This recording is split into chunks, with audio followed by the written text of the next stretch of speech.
About the very cradle of the Scot there goes a hum of metaphysical divinity. My young mind was early and rigorously infected with high-strung religious ecstasies and terrors.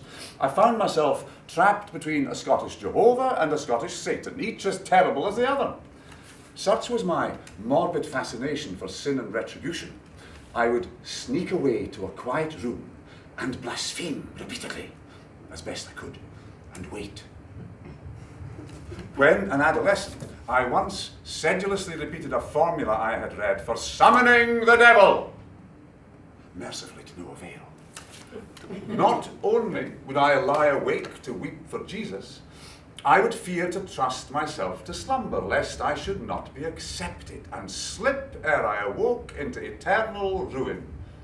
I remember repeatedly waking from a dream of hell, clinging to the horizontal bar of my bed, my knees and chin together, my soul shaken, my body convulsed by agony. All round the house is the jet black night. It stares through the window pane. It crawls in the corners, hiding from the light, and it moves with the moving flame. Now my little heart was a-beating like a drum, with the breath of the bogey in my hair.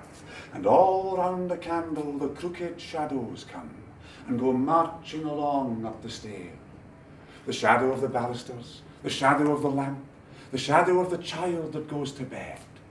All the wicked shadows coming tramp, tramp, tramp, and the black night overhead. He wrote those childlike poems the year before Jekyll and Hyde, in almost unimaginable discomfort and distress. Blind with ophthalmia, dumb from hemorrhaging, his right arm bound to prevent further bleeding, in a darkened room, on sheets of paper pinned to a board on his knees, with his left hand. The hemorrhaging was so omnipresent that he had given it a name, Bloody Jack. To combat his various ailments, he was now using calomel, laudanum, morphine, and ergotin. Now, ergotin, which RLS took as a remedy for Bloody Jack, comes from ergot, a rye parasite, from which is also derived LSD, acid.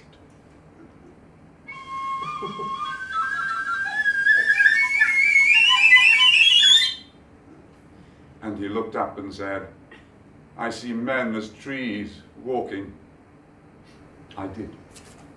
I was 17 and had been smoking herbal cigarettes for some time. One day, an older friend, wise in the ways of drug taking, suggested that I try a tab.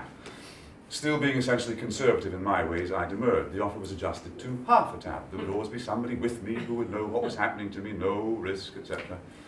In the early 70s in Edinburgh, drugs were very pure, so even half a tab was quite maiden voyage. Nonetheless, bravado and all that jazz made me agree.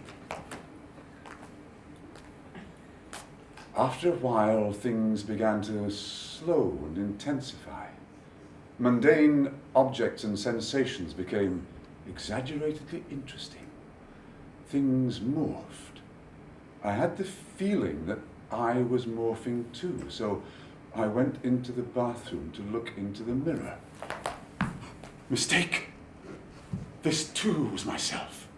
I saw a grotesque distortion of my face. Every blemish, the bags under my eyes, the childhood scar on my cheek, all were now rendered in the style of Hieronymus Bosch. I was hideous. Paranoia? Or a glimpse of my own Mr. Hyde? I ran back to my friends and asked, "Do I look strange?" I was roundly informed I looked exactly as I always did. That wasn't very reassuring. So I sat on a sofa. Suddenly I realised that the arm I was leaning on was the only thing between me and a fathomless abyss, a pit of terror and nothingness into which I might topple at any moment. I was on the edge of an infinite precipice. I had to get up and walk around. Someone suggested we go to the pub. Oh, okay.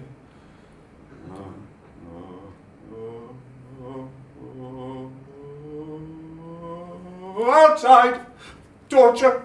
So much light and noise and busyness, people and cars and lorries and buses and taxis all stentorian and belching fumes and watching me. It was time to cross the road to go to the pub. Oh, God! The edge of the pavement was now where the abyss gaped. Step into the road? No, step into the all-swallowing void.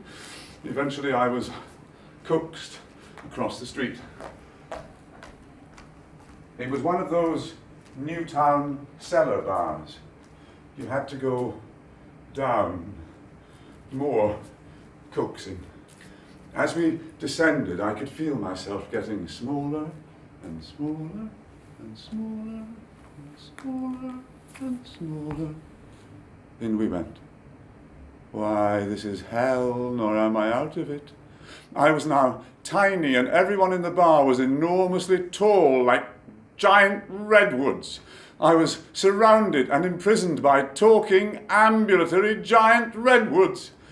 And he looked up and said, I see men as trees, walking. I ran all the way home. I had flashbacks for 5 years. Never touched the stuff again, but something changed that day. My ghastly face, the precipice, overwhelmingly intimidating people. 3 symbolic keys to my disintegrated self.